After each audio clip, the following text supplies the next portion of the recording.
Wabarakatuh. Alhamdulillahi wa kafa wassalatu wassalamu ala al-mustafa wa ala alihi wa sahbihi wa man ihtada amma ba'd. Bapak-bapak, ibu-ibu, wali siswa SMP IT Smart Cendikia Karanganom yang dimuliakan Allah Subhanahu wa taala. Alhamdulillah, bersyukur kita bisa bertemu melalui kajian online ini dalam rangka untuk tawasau bil haq dan tawasau bis sabr. Khususnya kita akan mengkaji, membahas bagaimana sih sebenarnya sinergi antara orang tua di rumah dengan guru di sekolah dalam mensukseskan pendidikan anak khususnya di masa pandemi ini. Kemudian sholawat dan salam marilah tidak lupa kita sampaikan, kita doakan semoga senantiasa tercurah kepada Nabi junjungan kita Nabi Muhammad sallallahu alaihi wasallam yang kita harapkan syafaat dari beliau di hari kiamat nanti. Begitu pula kepada para sahabat, keluarga beliau ridwanullah alaihim dan seluruh umat Islam yang istiqomah dan semoga kita termasuk di dalamnya.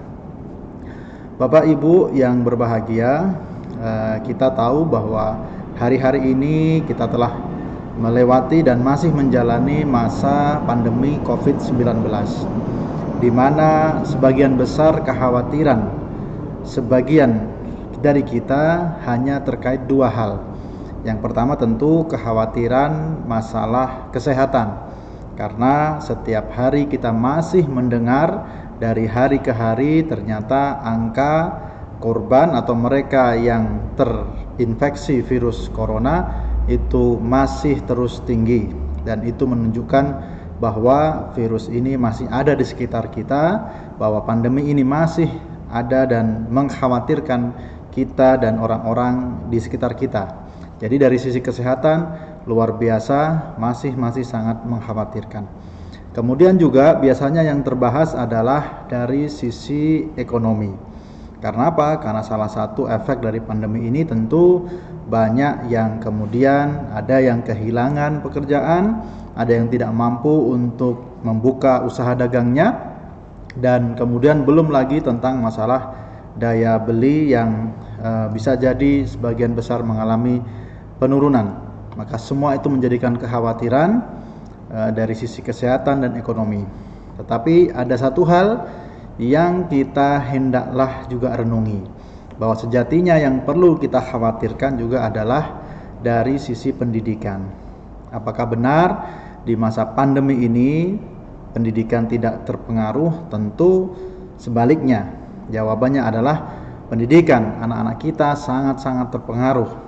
Karena ada banyak perubahan, tidak bisa bertatap muka, bertemu dengan guru, dan kita tahu sampai akhir tahun ini dari pemerintah sudah meminta kita untuk menjalankan pendidikan daring, pendidikan secara online di masa pandemi ini.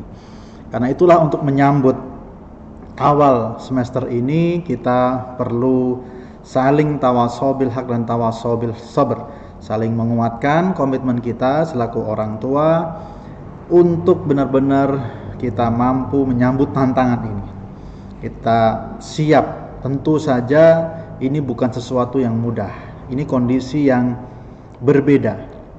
Bukan hanya kita para orang tua, saya yakin para guru, para ustadz, ustadzah di sekolah juga mengalami kondisi yang berat dalam menjalani hari-hari ini, termasuk juga dalam pendidikan daring. Pendidikan online tidak semata-mata terlihat lebih sederhana, tetapi ternyata justru menyisakan banyak hal yang perlu sama-sama kita benahi, perlu kita sama-sama pastikan itu berjalan baik untuk kita, anak-anak kita, dan tentu saja bagi masyarakat kita. Ada beberapa hal yang perlu kita sama-sama luruskan. Yang pertama, yaitu terkait mindset, terkait pandangan mindset, terkait pandangan kita, bahwa bagi kita para orang tua hendaklah tetap menomorsatukan atau menjadikan pendidikan sebagai salah satu pikiran utama dalam menjalani hari-hari ini. Jadi jangan sampai atas nama pandemi, kemudian atas nama pembelajaran daring online, kemudian muncul dalam diri kita pikiran kita untuk ini adalah masa darurat, ini adalah masa pandemi yang banyak kelonggaran. Lalu kemudian kita tidak perhatian dengan pendidikan anak-anak kita. Bahkan ada yang sebagian menganggap ini adalah masa libur panjang. Maka sekali lagi yang pertama mari kita luruskan bahwa justru sebaliknya pendidikan di masa pandemi ini perlu mendapatkan perhatian khusus. Karena kalau tidak bisa jadi yang terjadi adalah pengabaian, terbengkalai anak-anak kita, bisa jadi banyak hal-hal yang kemudian mengganggu fokusnya dalam belajar. Kita bisa mengambil pelajaran dari satu kisah sejarah betapa pentingnya pendidikan di masa yang berat sekalipun, bahkan di masa perang sekalipun.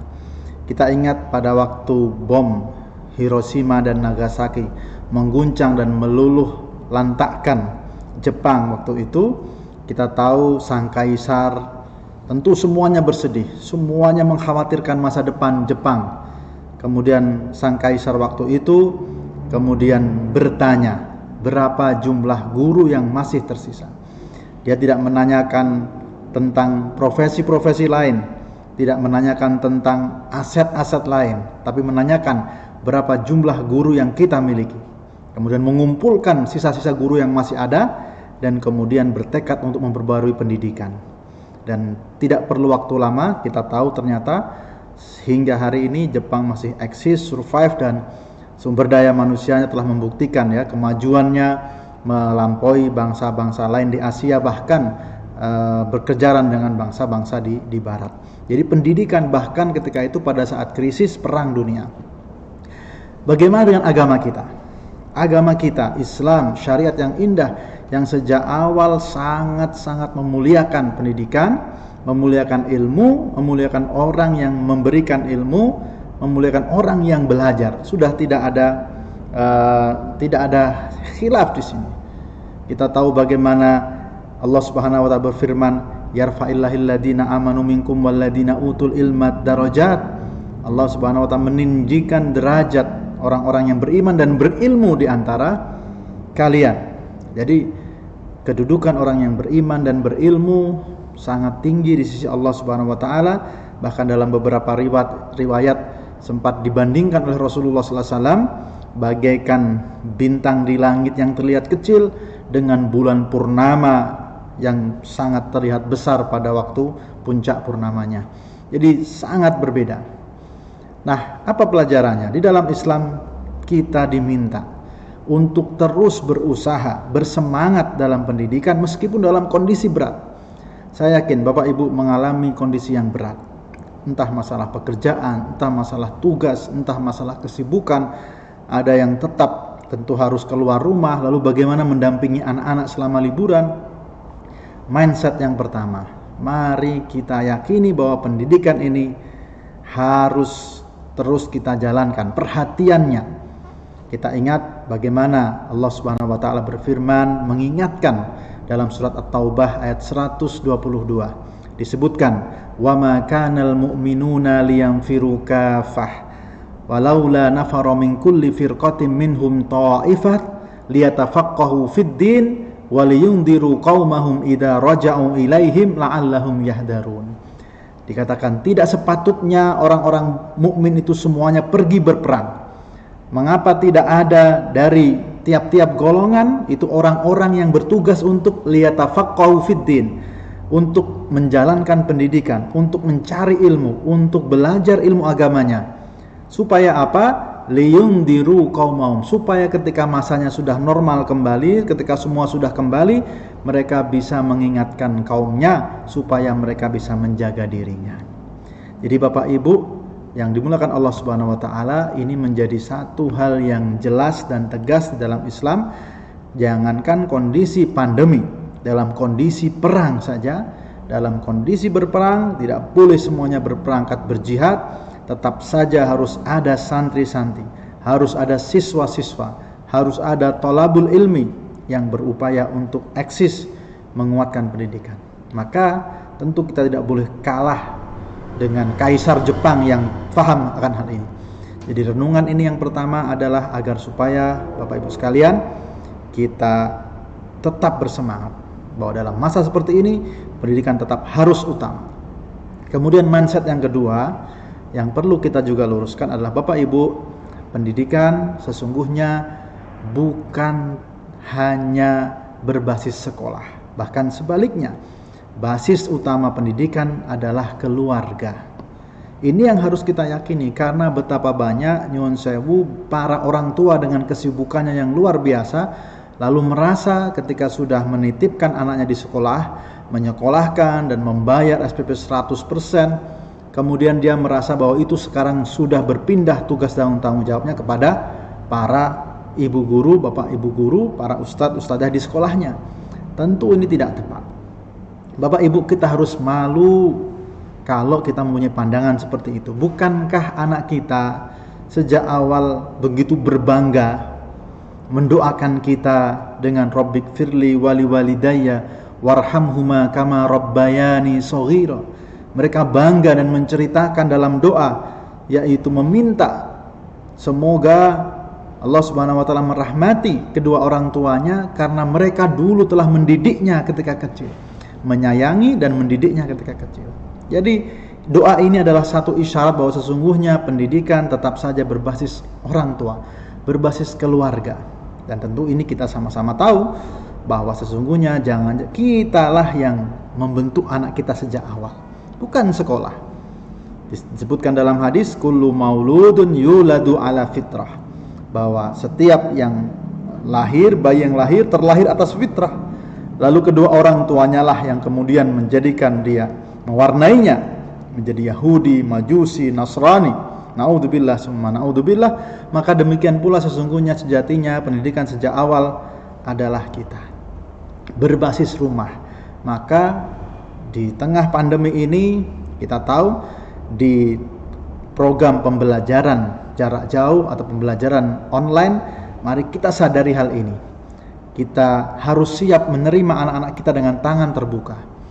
Kita siap menerima untuk mereka kembali belajar di rumah. Kita fasilitasi, kita berikan kemudahan. Kita pastikan mereka mendapatkan lingkungan yang pas untuk pendidikan terbaik pada masa pandemi ini. Jadi jangan sampai dalam hati kita merasa ini adalah sebuah beban baru, ini adalah tanggung jawab baru. Tidak, sesungguhnya ini adalah kembalinya tugas kita sebagai orang tua, kembalinya kita sebagai bertanggung jawab dalam pendidikan anak-anak kita. Karena nanti yang mendapatkan buah dari kebaikan pendidikan anak kita tentu saja adalah kita, baik di dunia maupun di akhirat. Jadi Bapak Ibu, rumah adalah markas-markas, pusat-pusat pendidikan. Mari kita kembalikan. Bukankah dalam surat Al-Furqan ayat 74 disebutkan bagaimana rumah itu menjadi madrasah peradaban dan lahirnya pemimpin-pemimpin. Kita berdoa, bahkan kita hafal doa ini, Rabbana hablana min azwajina wa dzurriyyatina qurrata a'yun waj'alna lil muttaqina imama. Rabbana hablana min azwajina, ya Allah berikan anugerah dari anak dan istri kami sebagai bukan hanya qurrata a'yun, penyejuk mata, salih, tetapi kita juga ingin mereka menjadi waj'alna lil muttaqina imama, jadikan kami pemimpin bagi orang yang bertakwa. Kita ternyata ingin juga supaya kita mampu menjadi pemimpin bagi orang bertakwa. Anak istri kita, berarti rumah sejak awal memang didesain untuk melahirkan pemimpin-pemimpin. Jadi kita luruskan mindset kita. Pendidikan bukan bertumpu semata di sekolah, tapi kita kembali juga siap menyiapkan rumah kita menjadi madrasah terbaik bagi mereka. Jadi dua hal ini menjadi hal yang perlu kita kuatkan terkait dengan cara pandang kita terhadap pendidikan dalam menyambut semester baru, masa pandemi, masih dengan pembelajaran online. Kemudian Bapak Ibu sekalian, hal yang lainnya yang perlu juga kita pahami adalah sinergi antara orang tua, guru, dan anak-anak bahkan. Karena apa? Tentu saya yakin hambatannya tidak mudah. Pendidikan online, jarak jauh dengan online tidak mudah. Saya sebagai dosen juga mengajar mahasiswa dengan online dan mereka sudah besar, sudah mahasiswa, tapi tetap saja masih banyak hambatan. Apalagi ketika anak usia SMP misalnya. Maka yang pertama tadi musyawarah. Tentu antara orang tua dan guru, dan alhamdulillah sudah dimudahkan sekarang koordinasi, ada awalusana, ada koordinasi via WA, saya yakin. Jadi tentu kita tahu ada orang tua dengan segenap problematikanya, kesusahannya, beban dalam kehidupan, termasuk tadi ada yang bekerja, lalu bagaimana mendampingi anak-anak di rumah. Ada yang suami istri bekerja, lalu anak bagaimana mendampingi pendidikan mereka di rumah. Ya, belum masalah ternyata HP-nya cuma satu, bagaimana kalau anaknya 2, anaknya 3, itu biasanya adalah hal-hal teknis, karena itulah butuh sinergi, butuh musyawarah antara guru dan sekolah, dan tentu saja dengan para orang tua harus terus siap dan berhusnudzon akan hal ini, karena para guru di sekolah sesungguhnya juga mengalami hal yang sama. Mereka juga menjadi orang tua, jadi anak-anak yang juga terkena pelajaran online dari sekolahnya masing-masing. Mereka juga orang tua yang juga perlu mendampingi anak-anaknya untuk bersekolah. Jadi kita bermusyawarah dalam hal ini. Tentu saja kita harus senantiasa mengedepankan semangat bahwa kita tidak boleh menuntut kondisinya ideal. Jadi ketika ada hal-hal yang tidak ideal, maka kita harus memaklumi, dan tadi memaklumi itu artinya apa? Kita juga siap untuk mendidik anak kita siap untuk mendampingi mereka. Nah, Bapak Ibu, selain itu yang terpenting juga jangan sampai kita terlupakan dalam menyambut era belajar baru atau semester baru ini dengan anak-anak kita perlu kumpulkan mereka. Kita perlu musyawarah. Jangan sampai kita hanya satu pihak lalu kemudian otoriter dengan mengatakan hanya tolong kalian ada pembelajaran daring, setiap hari jam segini harus begini. Kita memberikan instruksi-instruksi semata, kering. Maka marilah kita sadarin, kita kondisikan rumah dan lingkungan kita. Mari belajar dari Nabi Ibrahim. Nabi Ibrahim alaihissalam, kita tahu hari-hari ini kita juga akan mengkaji soal Nabi Ibrahim dan Ismail, khususnya menjelang Idul Adha. Bagaimana beliau menyampaikan kepada sang putra tentang perintah menyembelih dari Allah Subhanahu wa taala. Nabi Ibrahim itu nabi yang senior. Waktu itu usianya sudah sangat tua, 90-an ke atas, sementara Ismail bocah kecil, 15 tahunan. Nabi Ibrahim sebagai orang tua mungkin dia bisa jadi punya hak untuk otoriter tentang rencana itu. Ini perintah dari Allah. Tetapi apa yang terjadi Bapak Ibu, bahwa Nabi Ibrahim kemudian memanggil ya bunayya dengan panggilan kesayangan. Kita perlu memanggil anak-anak kita dengan panggilan kesayangan sepenuh hati. Bukan panggilan biasa, bukan panggilan yang meremehkan dia, dan juga bukan panggilan yang meremehkan kita sebagai orang tua, tetapi panggilan yang menyejukkan hati. Ya bunayya, inni ara fil manami anni adbahuka fanzur madza tara. Sesungguhnya aku melihatmu dalam mimpi, aku menyembelih. Fanzur madza tara. Lalu apa pendapatmu? Apa pendapatmu kira-kira? Jadi ini adalah musyawarah, semacam musyawarah meminta pendapat. Padahal itu satu perintah dari Allah Subhanahu wa taala, dan padahal Nabi Ibrahim seorang yang sangat-sangat tua, seorang nabi berhadapan dengan anak kecil 15 tahun. Usia SMP, belum sampai SMA. Maka apa pelajarannya ayah bunda, bapak ibu yang dimuliakan Allah Subhanahu wa taala? Ini adalah menginspirasi kita bahwa kita harus mengumpulkan anak-anak kita. Kita musyawarahkan, kita sampaikan kepada mereka tentang pembelajaran online ini. Kita sampaikan bahwa ini adalah kondisi pandemi. Kita sampaikan bahwa semuanya harus bertanggung jawab dan semuanya harus berusaha mandiri. Dan kita sampaikan semuanya harus mampu membantu satu sama lain. Ta'awanu 'alal birri wat taqwa. Apalagi dalam kasus-kasus ketika ada orang tua yang harus bekerja, orang tua yang tidak serta-merta mendampingi, maka ajaklah mereka bermusyawarah. Fanzur madza tara. Bagaimana bagusnya? Bagaimana baiknya? Jadi dengan demikian, apalagi pada anak usia SMP, mereka akan menyadari tentang adanya hambatan. Mereka akan menyadari dan mereka kemudian mengetahui bahwa inilah pembelajaran yang penting. Bukan semata-mata online lalu mereka meremehkan. Bukan karena online lalu mereka merasa ini tidak serius. Orang tua yang perlu membriefing ini. Orang tua perlu memastikan, membriefing bahwasanya ini adalah satu hal yang harus diperhatikan sejak awal. Tidak boleh ada yang meremehkan.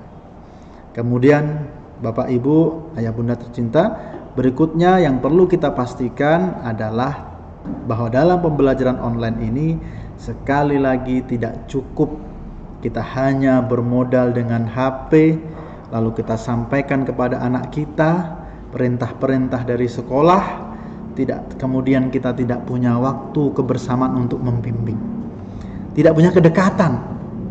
Justru hari-hari ini ayah bunda tercinta, hari-hari ini ketika ada masa pandemi, biasanya kita akan lebih banyak berkumpul di rumah.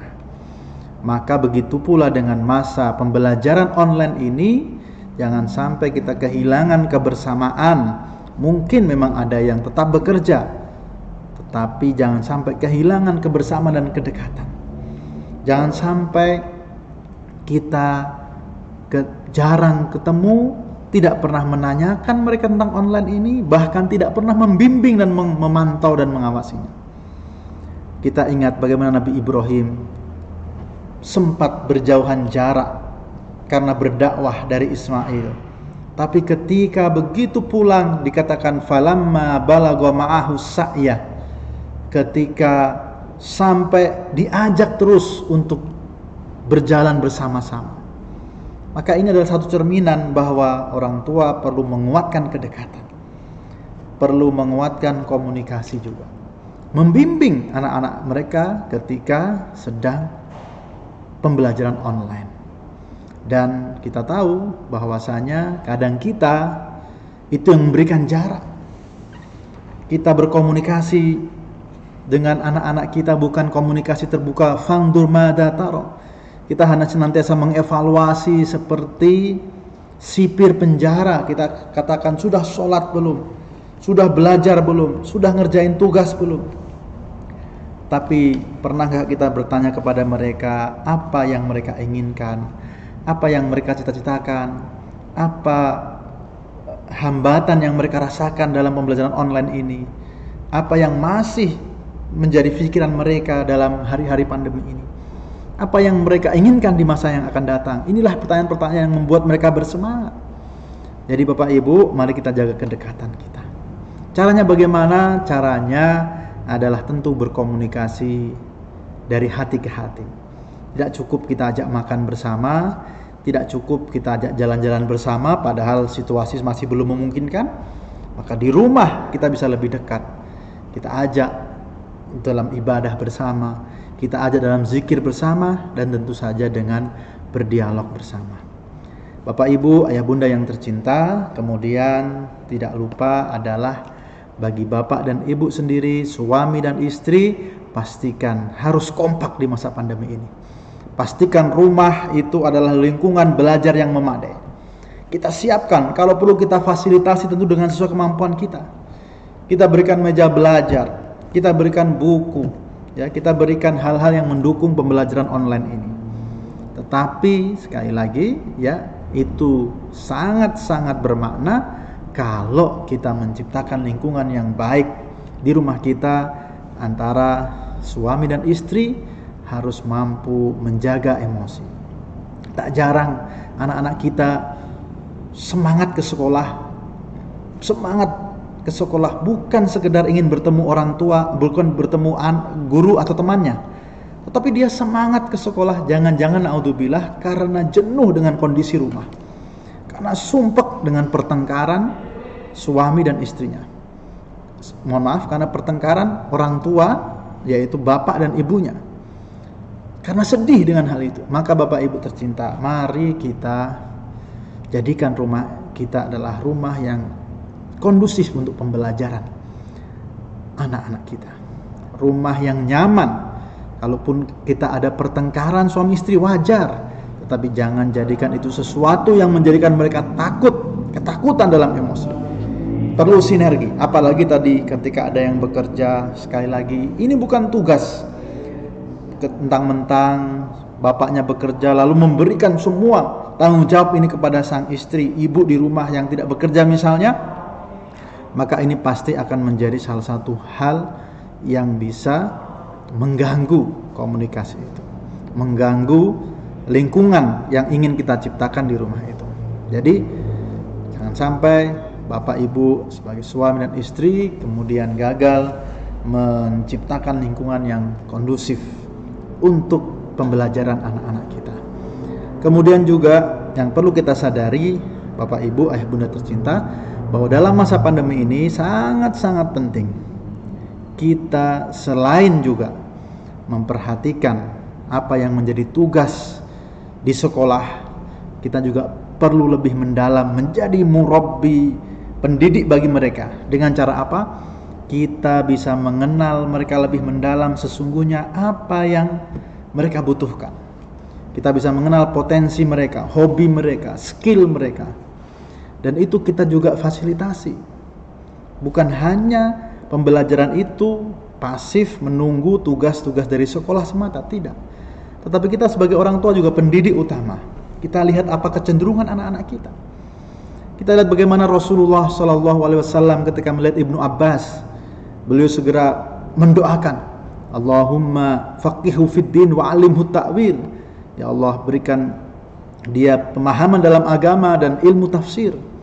Begitu pula ketika Rasulullah SAW melihat Abu Hurairah, didoakan untuk bisa mendapatkan kekuatan dan akhirnya kemudian menjadi perawi hadis yang luar biasa banyaknya. Maka kita pun demikian. Kita yakin anak-anak kita mempunyai skill, spesialisasi yang berbeda. Nah, mampukah kita orang tua membaca hal itu? Jangan sampai kita memaksakan anak kita itu hanya pandai dalam pelajaran tertentu, biasanya matematika. Tapi kita juga yakin bahwa anak kita punya skill, spesialisasi, kompetensi atau hobi yang bisa kita kembangkan saat-saat pandemi ini. Bisa jadi mereka suka menulis, mereka suka menggambar, mereka suka desain, mereka suka belajar bahasa, atau mereka suka memasak, atau mereka suka olahraga, atau mereka suka bongkar-bongkar sepeda, atau bongkar-bongkar hal yang lainnya. Maka sesungguhnya Bapak Ibu bersyukurlah dengan hal itu dan berikan tugas-tugas untuk memperkuat mereka. Tugas-tugas untuk mereka menyambutnya dengan semangat. Ini sekaligus sebagai refresh, sehingga bukan hanya tugas-tugas dari sekolah, tetapi juga Bapak Ibu punya tugas-tugas buat mereka. Jadi selain tugas skill yang melatih, mengasah skill mereka, saya juga berpesan Bapak Ibu, jangan lupa berikan tugas membaca, berikan tugas literasi, belikan buku yang mereka sukai, lalu kemudian minta mereka bercerita di hadapan kita. Karena sesungguhnya bangsa ini PR-nya masih banyak. Salah satunya dalam masalah literasi membaca buku, ternyata kita berada di peringkat 2 dari 62 negara yang dihitung, yang dinilai, kita pada peringkat 60 atau 61. Masih banyak. Jadi mari kita berikan tugas kepada mereka, anak-anak kita, bukan hanya dari sekolah, tapi tugas mengasyikkan dari kita. Tetapi sekali lagi Bapak Ibu, gangguannya tolong mari kita semangat. Kalau ada gangguan, HP ini tentu akan bisa menjadi gangguan. Dia bisa membantu kita dalam pembelajaran online, tapi kalau kita sebagai orang tua abai, lalai, lebay, memanjakan dan tidak tegas, maka dia bisa menyusahkan kita, menyibukkan anak-anak kita, dan naudzubillah bisa menyesatkan, menjadikan ketergantungan. Maka ini bukan liburan, ini pembelajaran.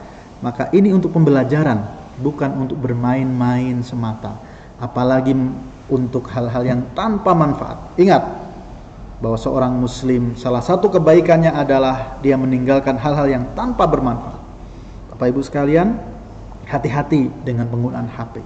Pembelajaran online, iya, membutuhkan HP, membutuhkan laptop.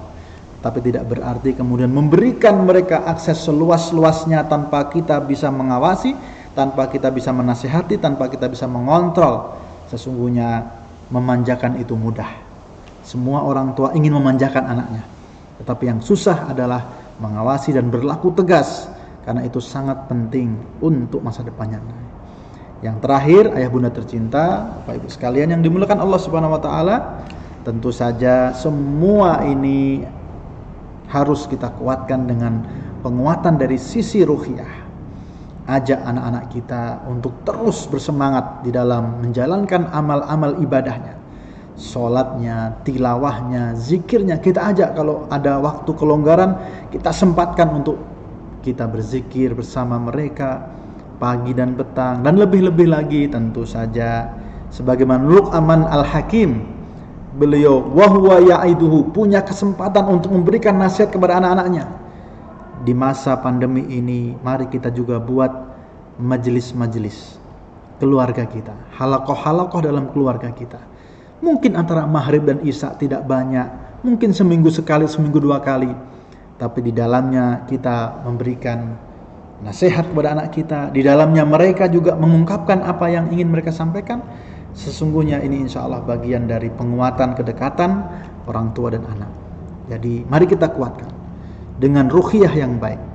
Mari kita ajak anak kita juga tetap menguatkan berdoa, menguatkan doa agar semoga insya Allah corona ini segera hilang, musnah dari bumi kita, dan kita tetap kemudian sehat, selamat, dan bisa melanjutkan pendidikan terbaik sampai kemudian Allah mudahkan kita untuk kembali bertemu muka guru dengan anak-anak, dan insya Allah itu akan menjadi semakin dekat kalau kita juga semakin komitmen mulai dari hari-hari ini. Semoga Allah Subhanahu wa taala mudahkan. Mohon maaf atas segala kesalahan dan kekurangan. Aqulu qauli hadza wa astaghfirullahi wa lakum innahu huwal ghafurur rahim. Wassalamualaikum warahmatullahi wabarakatuh.